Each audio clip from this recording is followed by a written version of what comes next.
جنرال داغلاس ماكارتر أنبسا مانيليا قدامي كفار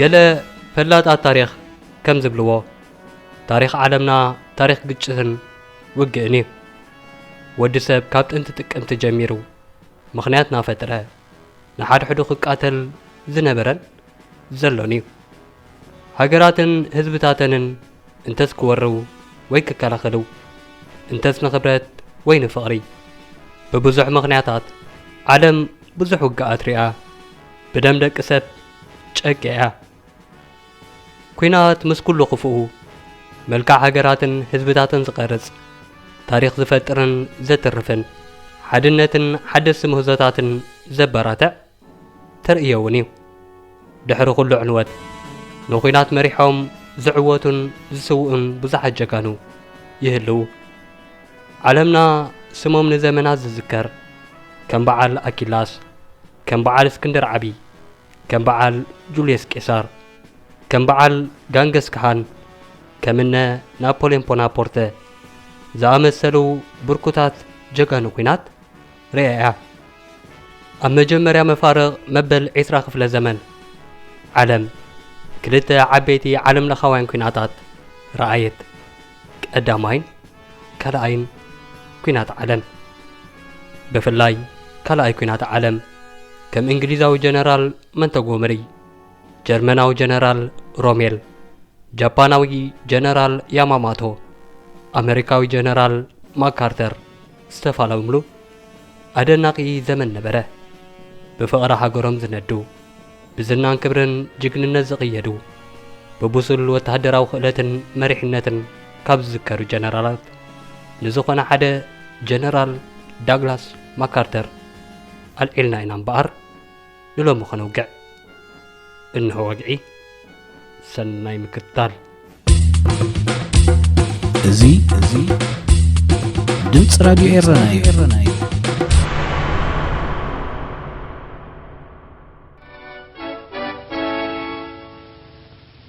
I am closing my 52 years of military service.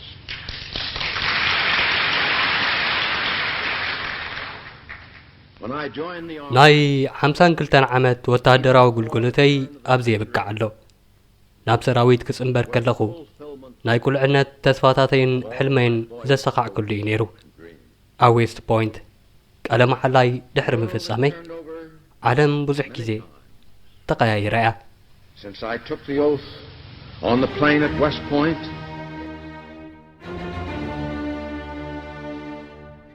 برجز دحر داغلاس ماكارتر على محلا مفسامو أب سلام كونه أب وان وقعت عالمنا بزح سأقامات أقات إموان تقايا إيرانيا أب كلهم أوانات كن داغلاس ماكارتر كم مأكل مفتحي كوينس أنيحو جنرال ماكارتر ودو التهدريو أبو أمريكاوي ليتنان جنرال أرثر ماكارتر أوفر فيليبينس أبكنات أمريكان سبانيان زعمسلو وقعت تساتفو زنا خبزة رفو جنرالات حاديو بزمو يقون كم ناي فيليبينس أما حدار بمخان بزفز أموعيون أرثر ماكارتر نا أمريكا زل على وتهدراو مدالع كشلم مكلو ودو داغلاس ماكارتر ون أب قدامين كلاين كينات عالم بزفز أمو جغننت نزي خبري بمبقعو أب تاريخ حبرات منقصات أمريكا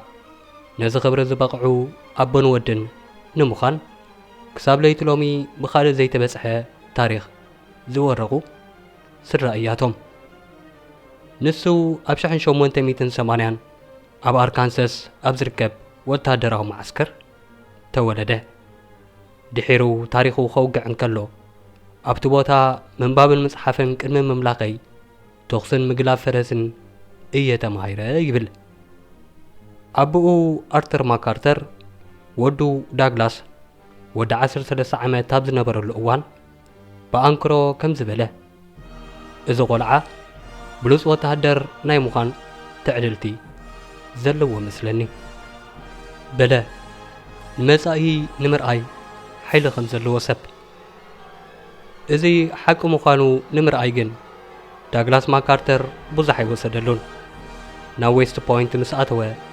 بوتهدراونا كدمايون بقعتو نوزحت كسدمم جمره بتمرتو أوش ربع زمن كابست مزجبه وصيد اتي زلعله زبحال نطبي كمزجب كعله إذا دما دحري 25 عمد فلما جيزي نهاجر أمريكا وكيلو أو وددر أولمبيك عالم نجانتو مريحو كساتفا بقعه إذي كم زيلم كله بابو جنرال أرثر ماكارتر زمرح وفرا أمريكا أفليبينسون نعم فسمتا مبسح نبره ولا كوا إذا معودو قاعد نعم فسمتا يبسح نبر ودوغن كل جيزي نظام عودو قاعد كبسحهم حنكوتا نبرو دحري نزام سلطانو أب ويست بوينت فلا ما يسرحو زقبرون بدهسا سزن أبو سرحلن زنبره دسيتاتي نيرو حدا خبزن بوتاتات حوس دسيت باتان تركبن اتا دحيرو مبزحتو هيوتو زحلفلان بجغننا زتا على سلان باتان أبزغزل عامتات جنرال ماكارتر نتن بمعرابوين بزح زي فلت أزنبرا نايروحو مبرق دسيتات كسنعن عد الرخبة أما ريتن تقمت أمو مس هزبن تلالي أمو بعدن دمدن حبرة سبن ناسو عالمو فقرا حزو نمو علو سيسدو دو فقري قداما يكوينات عالم كونه أما فلا متوقع ودن أمريكا نسرع وتهدراوي أهدو تاتا تراي تتكيمكا نتحيال سراوي جرمن مقوام نيرو إذي كنزيلون كلوغن أمريكا مسرع سراويتا زي تمدبو أبكال عمامات زتوافرو بوزحاز سلطانون بقعة حيل سبن نيرو موا ناشعو اوان ميجر ماكارتر كاب كلن جزاتات أمريكا استوازو أبالا زحكوف فوليه هادو قوم حسب عربه أما لا أتحجر كم كاستدبنا خوينو زرقة كفلة سراويت كان قوم بلا حسابو تقبلنا ترخبمو اتن كفلات سراويت كم زقما تقبره حانتي كابزيهم دما كاستدبنا 4 كلتن اتبهال بداغلاس ماكارتر اتمرح كفلة سراويت نبرت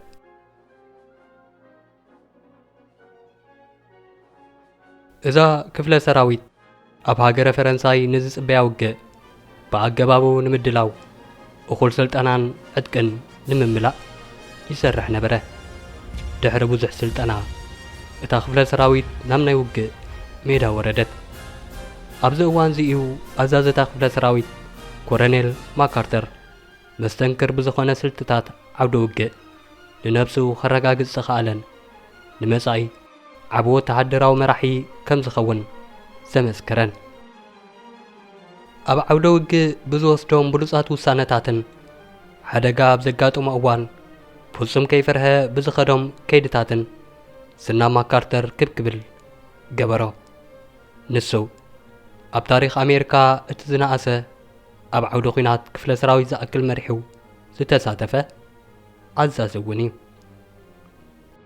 كلتا جيزي زوقسده كلتا جيزي بغاز تحرمن بوزحاز أقامات زحلفن ماكارتر أقاماتو كامن قاد عود كعقتو ويكالون أب عودو وجه بزرعيو أفز أزما نحد أمريكا وتهدر زوهاب وتهدراو شلمات كاب حد جيزي نلعري تعودلو بصحافي كفل مكلخال أمريكا جنرال بيرشين اتزبدس ناي جنبار جنرال أبتو خينات تباهيلون كودس بقعه نا ويست بوينت مستمر سون أب تاريخ تمثلتني بعدما زنقاسة تقاصاصاري كخون كعله أبزي ناي تقاصاصار زمنو أون نسرعات تمرتي ناي تمثلتني بمحياش ملو ناي كوليج تمرتي زتقالل خون كم مقبار وتوساقي أبز حجوان بسفي حزت كاملو زلو ناي انتراموريال أتلتيكس أتاتاتوه ኣብ ወተሃደራዊ ኮሌጅ ኣሜሪካ ድማ ክሳብ ሎሚ ብኽብርን ኣድናቖትን ይዝከር። ብኣርኣያነት እውን ይጥቀስ።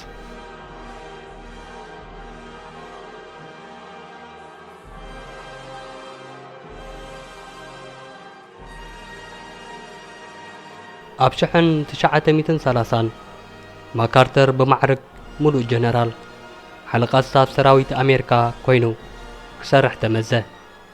ዳግማይ ኩናት ዘይተጸበየት ኣሜሪካ ዓቕሚ ተዋጋእ ሰራዊታ ናብ 60,000 ኣባላት ጥራይ ኣብ ዝቐነሰትሉ ኣጋጣሚ ነበረ ማካርተር መዝነቱ ዝተረከበ።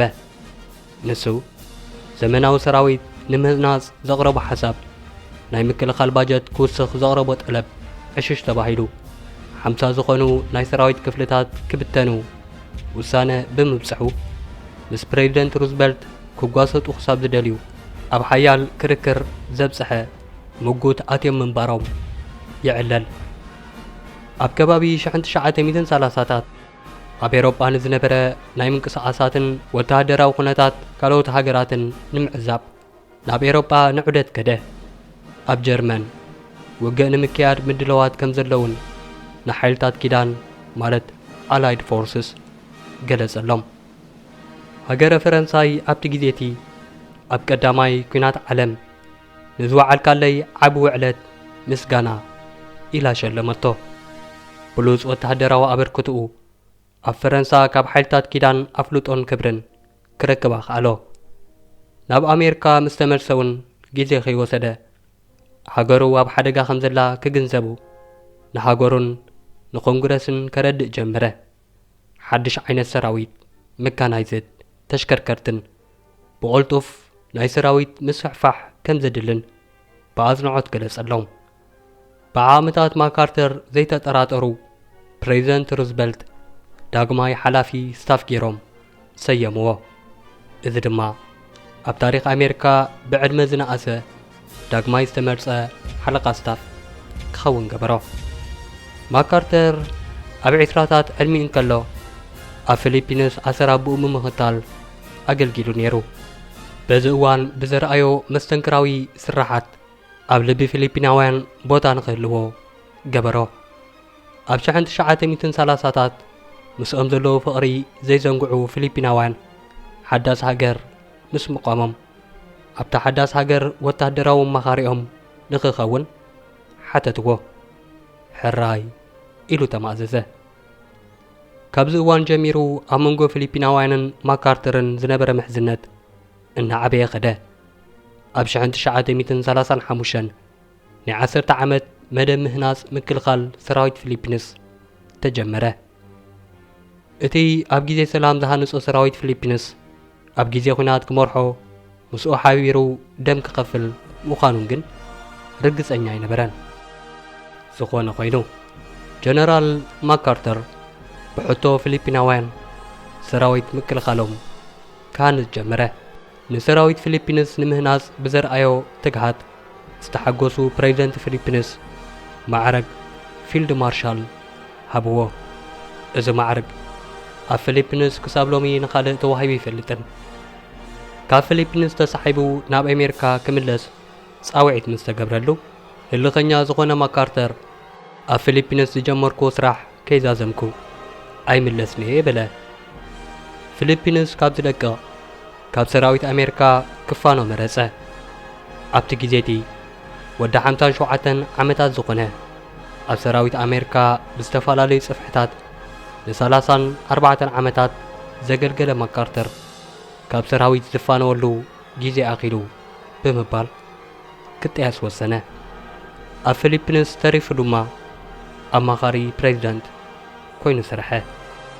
ድሕሪ 4 ዓመት ማለት ኣብ 1939 ማካርተር ልክዕ ከም ጀማሪ ብሞይኡ ዝፍተነሉ ሓድሽ ምዕራፍ ዝጽሕፈሉን ኩነታት ተፈጥረ። ምጅማር ካልኣይ ኩናት ዓለም።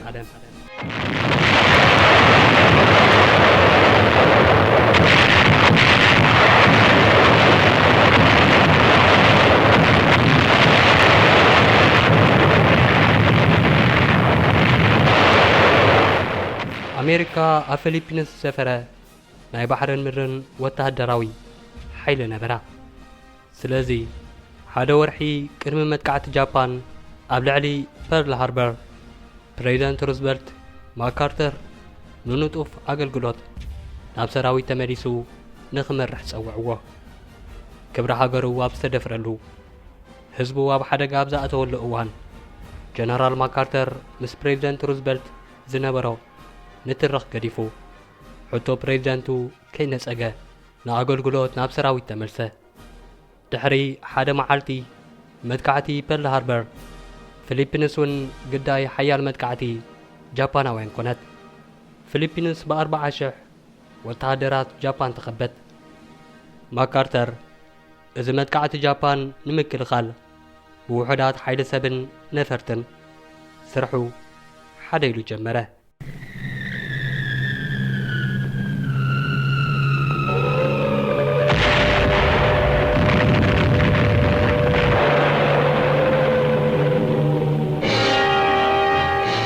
Japanese ground forces have already landed, first on December 10th at the north of Luzon, Manila's island.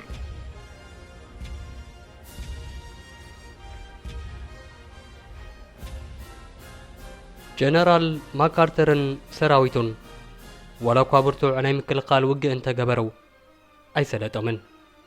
ስለዚ ሰበይቱን ደቁን ሒዙ ንርእሰ ከተማ ማኒላ ሓዲጉ ነቲ ድሩት ሓይልታቱ ናብ ደቡባዊ ክፋል እታ ሃገር ኣብ እትርከብ ብኣኽራናት ዝተኸበት ሓውሲ ደሴት ባታን ንኸጽልቑ ገበረ። ኣብዚ ኣኻውሕ ኣብ ዝበዝሖ ሓውሲ ደሴት ብምዃን ንኣስታት ፍርቂ ዓመት ድማ ዕውስ ስርሒት ብምስራሕ መጥቃዕቲ ጃፓናውያን ንኽዳናጎይ ገበረ። ኣሜሪካ ኣብ ፊሊፒንስ 8,000 ዝኸውን ሰራዊታ ምስ ኣዘዝቱ ተማረኻ።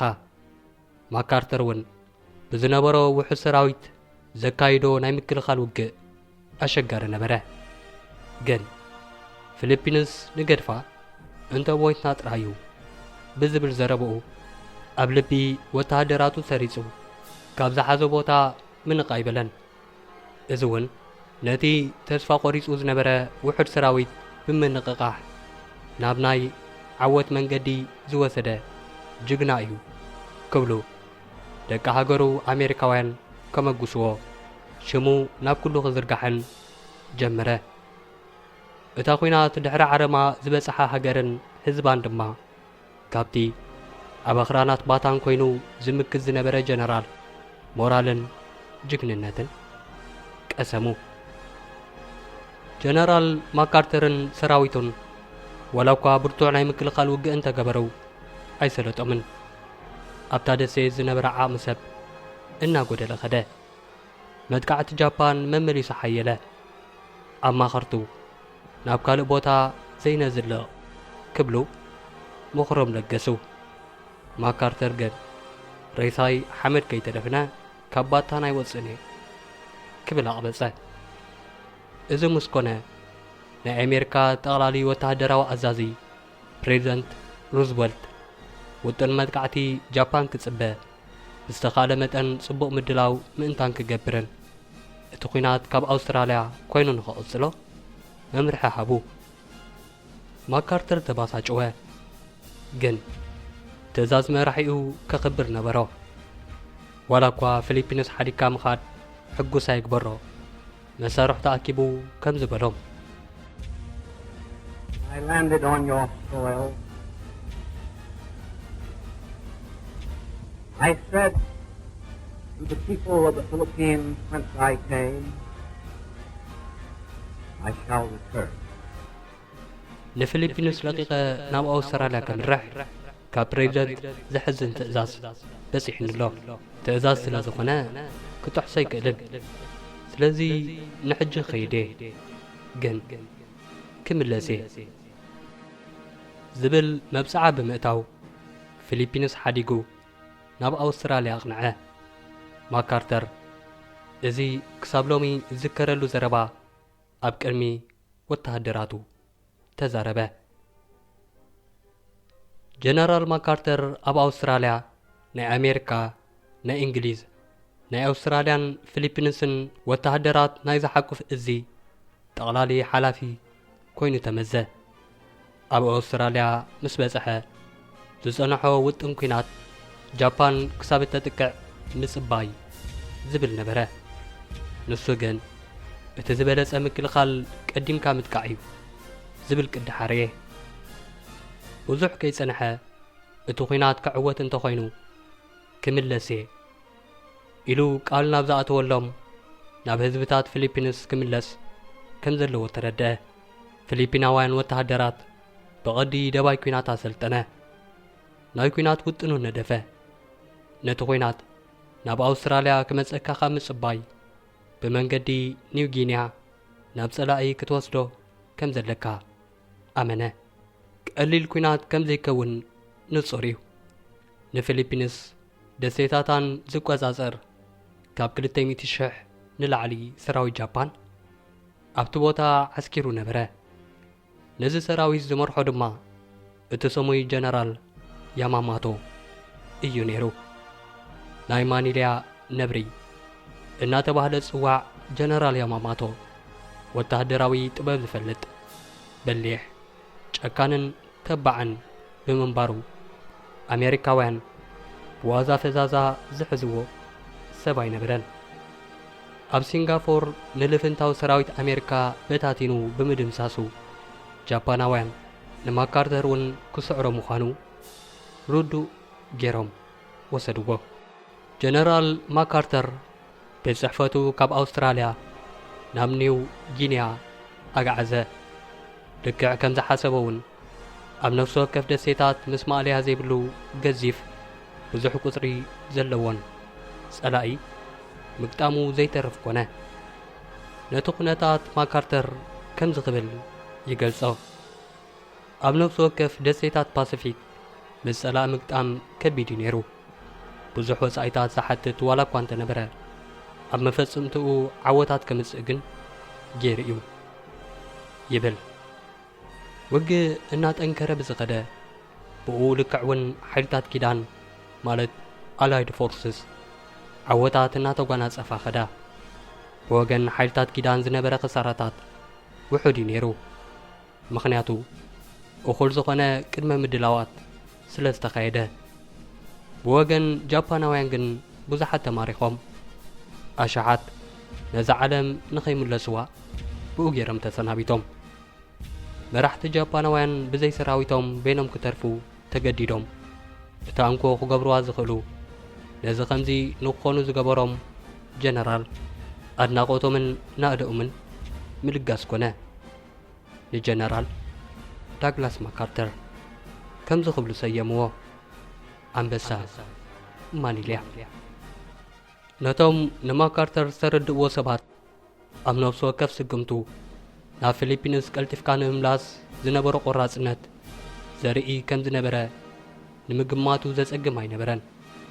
ፊሊፒንስ ንዕኡ ካልእቲ ገዝኡን ብጾቱ ዝገደፈላ ቦታን ልዕሊ ኩሉ ድማ ከም ዝምለስ ቃል ዝኣተወላ ስለ ዝኾነት ቃሉ ንምሕላው ሞራላዊ ግዴቱ እዩ ነይሩ።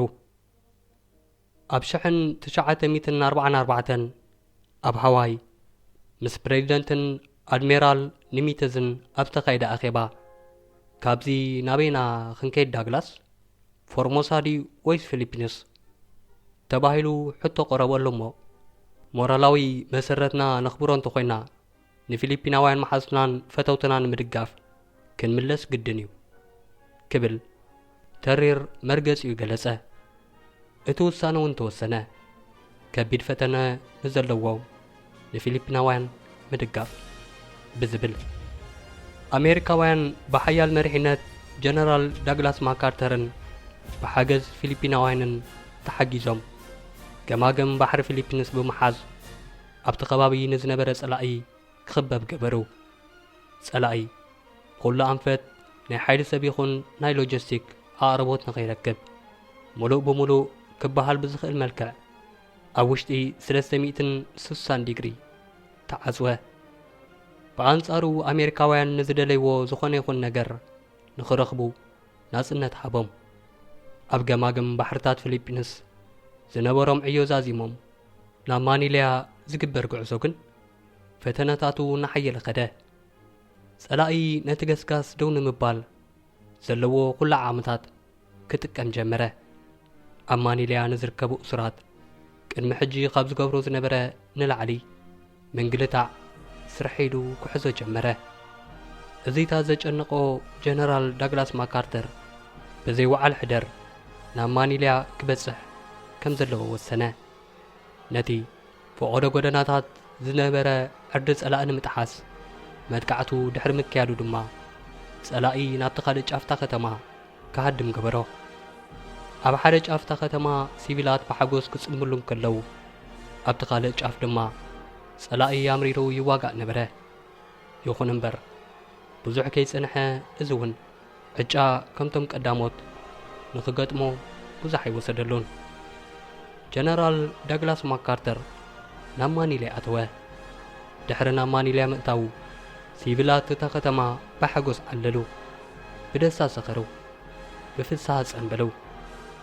ንሱ እውን ልክዕ ከም ኣሕዋቶም ክሕገሱ ዝግብኦም፣ ነገር ግን ኣብ ቤተ ማሕዩራት ሳንቶ ቶማስ በሊበል ካባናትዋን ሎስባኖስን ንዝርከቡ እሱራት ተዘዋዊሩ ክፍትሑ ገበረ። ንፊሊፒንስን ኮሪጎርን ኣብ ትሕቲ ባንዴራ ኣሜሪካ ገበረን። ሰላምን ናጽነትንን እውን ተመልሰለን። ክቡራት ተኸታተልቲ ንጀነራል ዳግላስ ማካርተር ኣልዒልና ዝጀመርናዮ ወግዒ ኣብ ሓደ ክፋል ክዛዘም ዝነውሐ ይመስል። ስለዚ ኣብ ካልእ መዓልቲ ብኻልኣይ ክፋል ክሳብ እንምለሰልኩም ሻሎም።